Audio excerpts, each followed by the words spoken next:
नमस्कार सलाम दोस्तों, मैं फारिया और आपका स्वागत है हिंदू टुडे न्यूज़ टीवी के डिजिटल प्लेटफॉर्म में।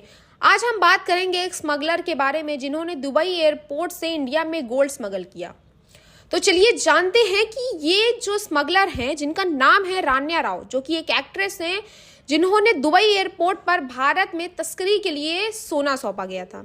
रान्या राव ने विस्तार से बताया है कि कैसे उन्होंने दुबई हवाई अड्डे पर सोने की खेप सौंपी गई और कैसे उन्होंने पकड़े जाने से बचने के लिए इससे छुपाया था।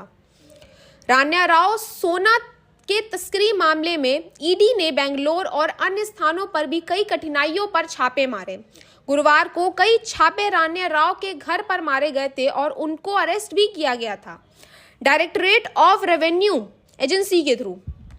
एजेंसी के अनुसार मामले को दर्ज किया गया और साथ ही साथ मनी लॉन्ड्री एक्ट के तहत केंद्रीय जांच ब्यूरो द्वारा दर्ज की गई थी एफआईआर। एक्ट्रेस रान्या राव को 3 मार्च को कैंपे गौड़ा अंतर्राष्ट्रीय हवाई अड्डे बेंगलोर से 14.2 किलोग्राम सोना, जिसकी कीमत 12 से 56 करोड़ रुपए के स्मगल करने की कोशिश करते हुए पकड़ा गया था। पूछताछ के दौरान रान्या राव ने बताया कि कैसे उसे एक इंटरनेट कॉल आया था और उसे दुबई अंतर्राष्ट्रीय हवाई अड्डे पर टर्मिनल 3 के गेट से एक सोना लेने के लिए कहा गया था। वर्ष 2014 में कन्नड़ फिल्म मनिकीय से अपनी करियर की शुरुआत करने वाली अभिनेत्री ने यह भी दावा किया था कि सोने की तस्करी का उनका ये पहला मामला था।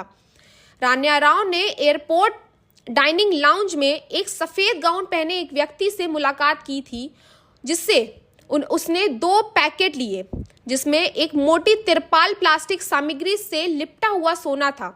दस्तावेजों से यह पता चला था कि अभिनेता ने कहा था कि अज्ञात व्यक्ति 6 फीट लंबा था और उसका रंग गेरुआ था और उसका उच्चारण कुछ कठोर अमेरिकी था। मुलाकात के दौरान वह उसे एक कोने में ले गया और सोना सौंप दिया। उसने अधिकारियों को यह भी बताया कि सोना 2 प्लास्टिक के ठेके पैकेटों में था और उसने हवाई अड्डे के शौचालय में सोने की छिड़े अपने शरीर से चिपका ली।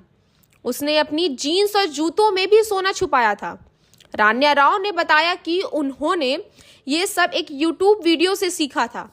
उन्होंने ये भी बताया कि उन्होंने गोल्ड स्मगल किया और ये जो उनका वारदात था गोल्ड स्मगल करने का, वो दुबई से बेंगलोर तक का था। और उन्होंने ये भी कहा, रान्या राव ने ये भी कहा कि ये कभी भी इससे पहले उन्होंने दुबई से सोना नहीं खरीदा था। कल अदालत को उन्होंने ये बताया कि 3 मार्च को उनकी जो उड़ान थी बेंगलोर से वो पहुंची थी और रैकेट में शामिल एक प्रोटोकॉल अधिकारी की मदद से हवाई अड्डे की सुरक्षा जांच में सफल रही थी। अभिनेता ने पिछले 6 महीने में दुबई की 27 यात्राएं की और उसमें से 4 यात्राएं केवल 15 दिनों के भीतर की थी।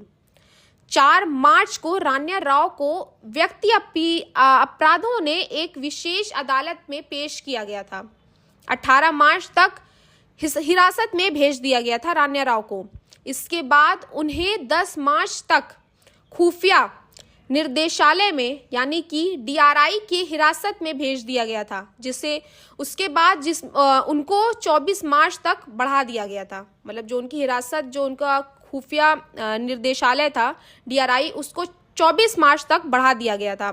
रान्या राव ने DRI को बताया कि उन्हें एक अनजान नंबर से कॉल आया था। अभिनेत्री रान्या राव ने यह भी कहा कि उन्हें दुबई एयरपोर्ट पर किसी से मिलने के लिए कहा था कि उन्हें एयरपोर्ट के शौचालय में अपने शरीर पर सोने की छिड़े चिपका ली। इसके बाद व्यक्त करते हुए 14 किलो सोना AI और माध्यम की तस्करी किया गया था। शिव कुमार ने ये कहा कि एयरपोर्ट सिक्योरिटी के दौरान अंगूठियां, घड़ियां और बेल्ट तक उतार दी जाती है। तो इस रिपोर्ट में हमें अपने कमेंट्स में ज़रूर बताइएगा कि एयरपोर्ट में जो इतनी कड़ी सिक्योरिटी हुई, जिसमें सिक्योरिटी के दौरान अंगूठियां, चूड़ियां और घड़ियां तक उतरवा दी जाती है, क्या उसके बाद ये जो तस्करी हो रही है इंडिया में, ये कैसे हुई इतनी कड़ी सिक्योरिटी के बाद। तो ऐसे ही शानदार अपडेट्स के लिए हमारे channel Hind today news TV को सब्सक्राइब करिएगा और हमारे साथ जुड़े रहिएगा और हमें अपने विचारों और कमेंट बॉक्स में ज़रूर शेयर करिएगा।